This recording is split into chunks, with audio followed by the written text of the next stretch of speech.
People always said Marla and I were solid. We'd show up to dinners, barbecues, work events, always hand in hand, smiling like we were still in year one. We weren't. Not even close. My name's Gideon. I'm 42. I live in Rochester, New York, and I fix city buses for a living. Greasy hands, long hours, aching knees comes with the job. But I've always taken pride in it. It's honest work. Pays the bills, lets me tuck some money away every month. I've been saving for years, scraping together what I can for the dream, a lakeside fixer-upper near Canandaigua. Nothing flashy. Just quiet mornings and enough land for a garden. Peace. Marla, though, she used to like that idea. Used to talk about painting the porch robin's egg blue and hanging fairy lights in the trees. Lately, she calls it a fantasy born in a Walmart aisle. She's a photographer. Freelance. Artsy. She does weddings, food shoots, the occasional local fashion gig. Says the town is creatively suffocating and that I don't get it. Maybe she's right. Maybe I don't. The last few months, things have been tense. Not all out war, just cold. We argue, sure, but it's the silences that get me. The night she comes home late without a word. The mornings we don't even say goodbye. We used to kiss like it meant something. Now it's just habit. If that. Last Thursday was the boiling point. She walked into the kitchen, purse still slung over her shoulder, and dropped the camera catalog on the table. Flipped to a page with a Canon lens circled in red. Gideon, I need this. It's on sale until Monday. I glanced at the price. $1,100. Marla, I said, you know I've been putting everything into the house fund. And I'm putting everything into trying not to lose my mind. She snapped. I told her we could wait a month. Maybe split it over 2 paychecks. That's when she lost it. You always want to wait. You're always saving for someday. What about now, Gideon? What about me? I feel like I'm rotting here while you dream about a cabin like we're 80. It's not a cabin, I said quietly. And it's not just my dream. Oh, please, she muttered, grabbing a soda from the fridge. You live so damn small. It's like you're scared to want anything bigger than a can of beans and a rusty roof. That one cut deep. I stared at her for a second, then looked down at my hands. Dirty, calloused, grease under the nails. I've been working overtime, skipping nights out, fixing our beat-up Corolla in the driveway so we wouldn't take on debt. I thought I was building a life for us. Turns out, I was building something she didn't even want to live in. You think I'm dragging you down? I asked, quieter than I intended. She didn't answer. Just walked to the bedroom and slammed the door. I sat there at the kitchen table for an hour, staring at that lens catalog. $1,100 to feel seen. I couldn't tell if I was cheap, or if she was just done. We used to laugh about stupid things. Cereal commercials. Bad karaoke. Now I don't even know what to say without it becoming a landmine. Still, I love her. God help me, I do. But sitting there in the quiet, I realized something. Love's not always enough. Not when it starts feeling like an obligation instead of a choice. Not when the dream you're working toward becomes someone else's prison. And that thought scared the hell out of me. The fight was still echoing in my head when I grabbed my jacket and stormed out. I didn't even know where I was going, just needed air. Noise. Space. Something that wasn't her voice calling me small. I got to the depot and patted my pockets. No access card. Damn it, I muttered, already picturing the card sitting on the kitchen counter next to the keys. I didn't want to go back, not with her still fuming in the other room, but I needed that card to clock in. No card, no pay. It was a little past 9 when I pulled into the driveway. The house was quiet from the outside. Just a single light glowing from the office window. I let myself in quietly, keeping my steps light on the hardwood, like I was sneaking into my own life. That's when I heard her voice. I don't know what I'm doing anymore, she said, almost in a whisper. I feel like I'm living in someone else's story. I stopped just before the hallway to the office. Her voice was coming through the door, muffled, but clear enough. No, you don't get it, she continued, and there was a pause. She was on a video call. I should have ended up with Royce. God, I knew it even back then. I didn't breathe. I chose Gideon because he was stable. Because I was scared. Because he made sense. But Royce, he was the one I actually wanted. The floor tilted under me. She laughed bitterly, the kind of laugh you let out when something hurts more than it should. I thought maybe the love would grow, you know? That I'd learn to admire the quiet. But it never did. It's just flat, comfortable but uninspiring. I felt something squeeze in my chest, tight and slow, like a screw turning one thread at a time. He doesn't make me feel anything, she said, her voice softer now. I don't want to hurt him. He's a good man. But I feel like I'm slowly dying next to him. I didn't wait to hear the rest.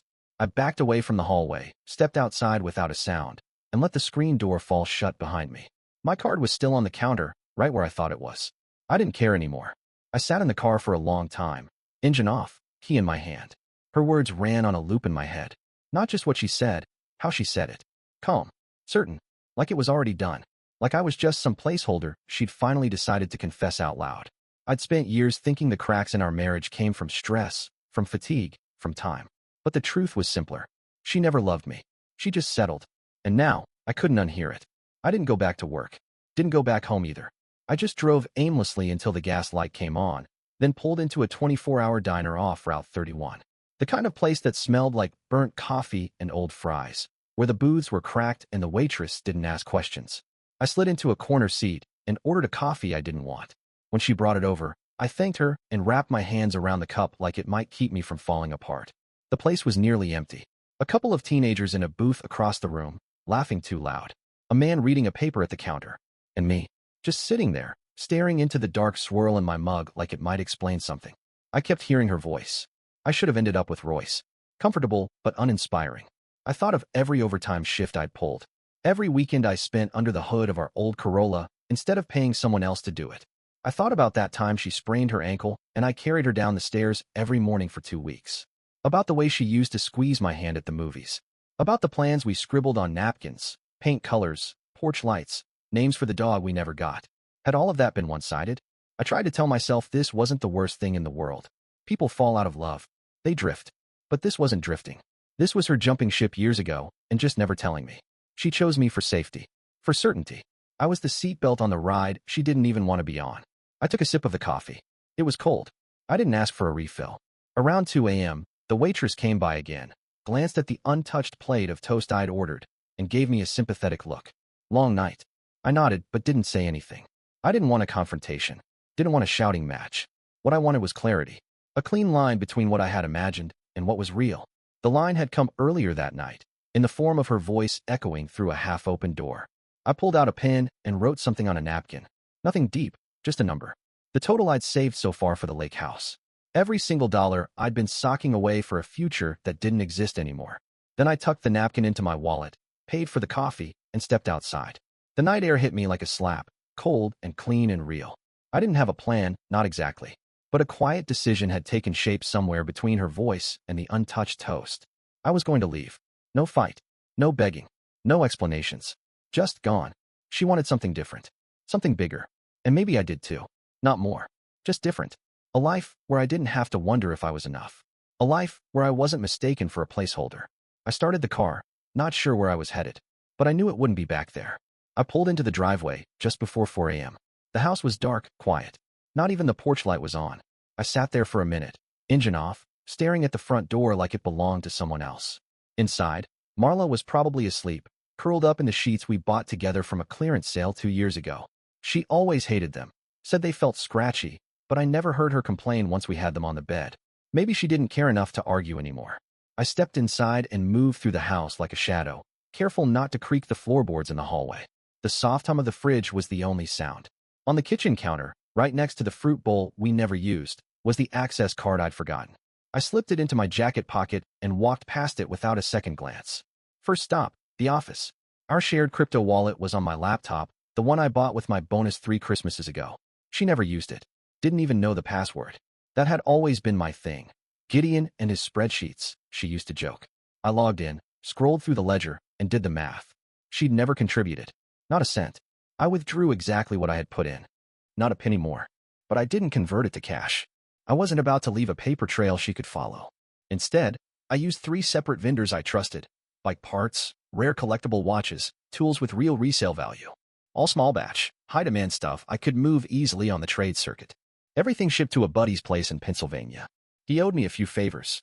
I closed the laptop and wiped the browser history. Not because I thought she'd look, but because I didn't want to leave behind any more of myself than necessary. Then I packed 1 bag. Just the essentials. 2 pairs of jeans, 3 shirts, my work boots, the bus mechanic certification I kept in a plastic sleeve, and my grandfather's pocket knife. No photos. No trinkets. Nothing that smelled like her. I walked into the bedroom once, stood in the doorway, and looked at her. She was on her side, back to me, hair spilling across the pillow. For half a second, I thought about waking her up. About saying something. But what was there to say? You should have ended up with Royce. I turned around and left. Before I closed the front door behind me, I left a note on the kitchen table. No dramatic speech, no guilt trip, no explanation. Just 12 words. I heard you. I won't be what you endure. Go live the life you wanted. At sunrise, I was already halfway out of the state. I'd parked my truck at the rail yard and waited for the southbound freight like I used to back in high school, when my buddies and I would sneak into town for kicks. This time, I wasn't coming back. Climbing aboard wasn't as hard as I thought it'd be. The wind hit my face like a promise. I didn't look back. And for the first time in years, I wasn't chasing a dream. I was chasing peace. Marla woke up around 9, the way she always did on Saturdays, slow and groggy, padding barefoot into the kitchen for her morning tea. She liked jasmine lately. Said the smell made her feel like herself again.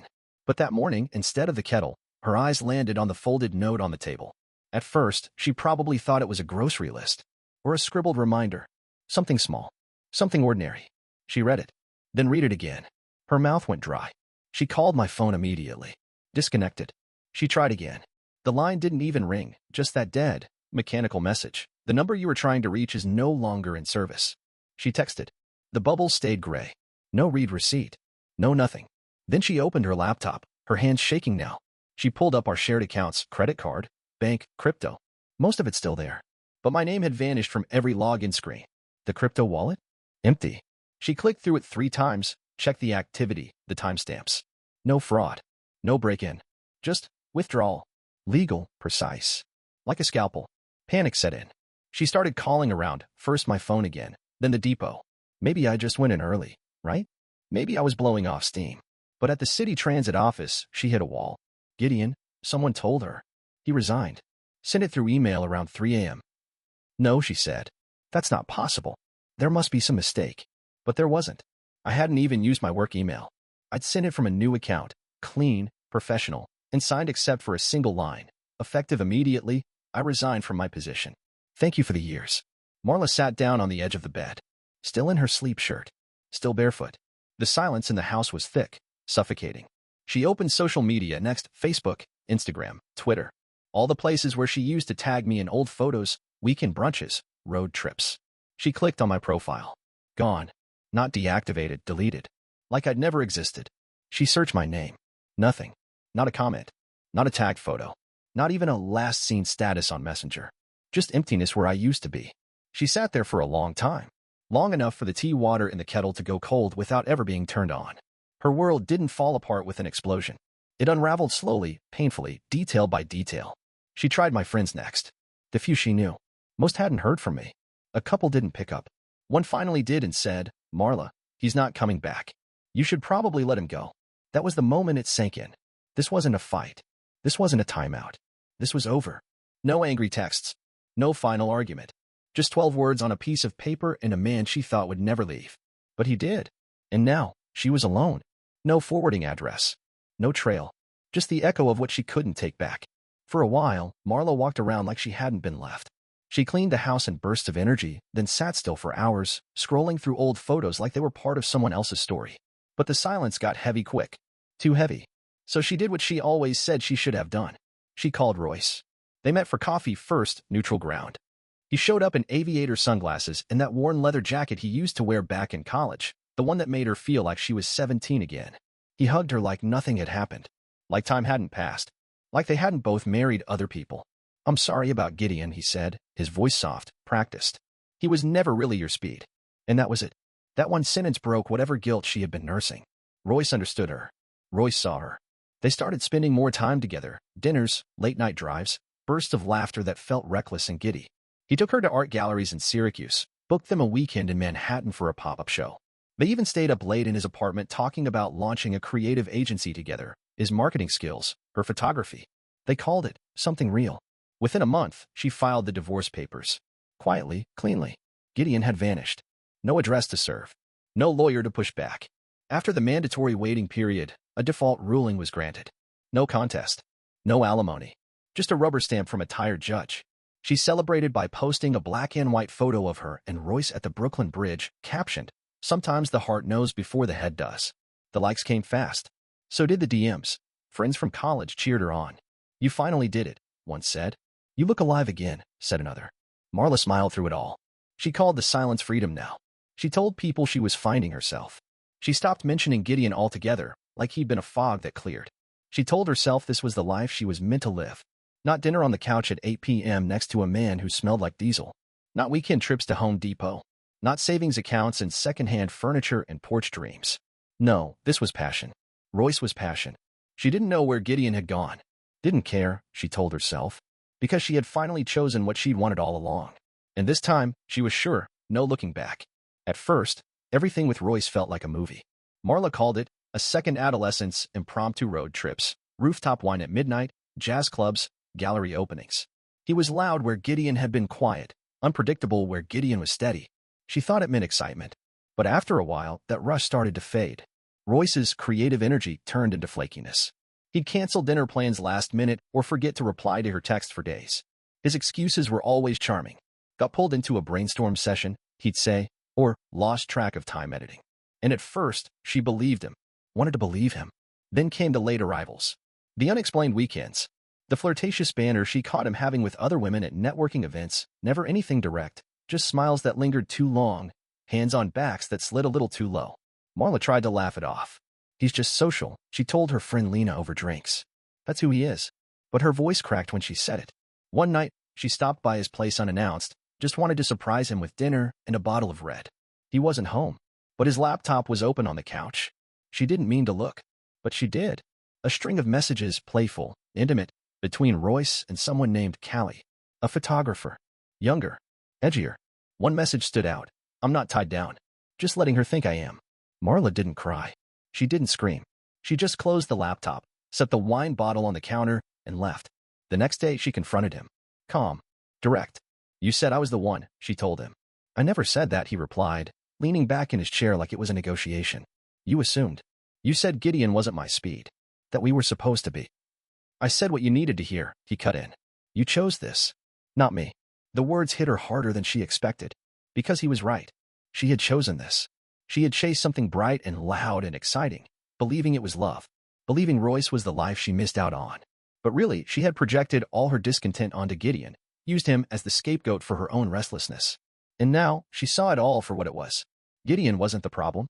Gideon was the only person who had ever shown up, day after day, without needing to be chased or convinced. He didn't sparkle, but he stayed. He didn't promise the world. He built it. One paycheck, one repaired radiator, one quiet evening at a time. Royce had never even tried. That night, Marla stood in the middle of her apartment, the one she and Gideon used to share, and realized it had never been the walls that felt cold. It had been her. And the one man who had loved her anyway was gone. Not out of reach. Out of sight. Out of her life. Completely. And he wasn't coming back. Years passed, the way years do, without permission, without noise. Marla turned 40 in silence.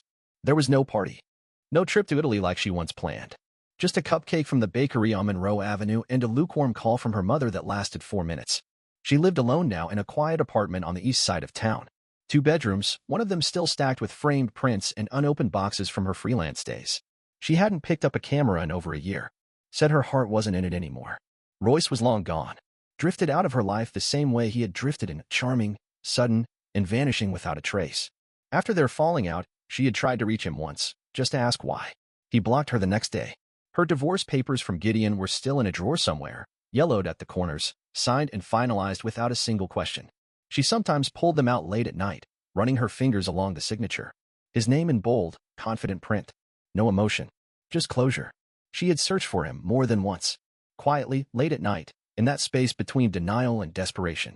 She checked Facebook first, then LinkedIn, even Reddit. Nothing. No digital footprint. No mutual friends with updates. It was like he had slipped through the cracks of the world and found a place where no one could reach him. Some nights, she'd stare out the window with a glass of wine, wondering if he was happy. If he found that lakeside fixer-upper they once dreamed about. If he finally got the peace he talked about when he thought she was asleep. Her therapist said closure was something we gave ourselves. Marla nodded every time she heard it. But she never believed it. Because there was no closure here. Just a dull ache. A question that would never be answered. Sometimes, she remembered the way he looked at her softly, like he was still trying to memorize her face after years together. And she hated how easy it was to forget the look.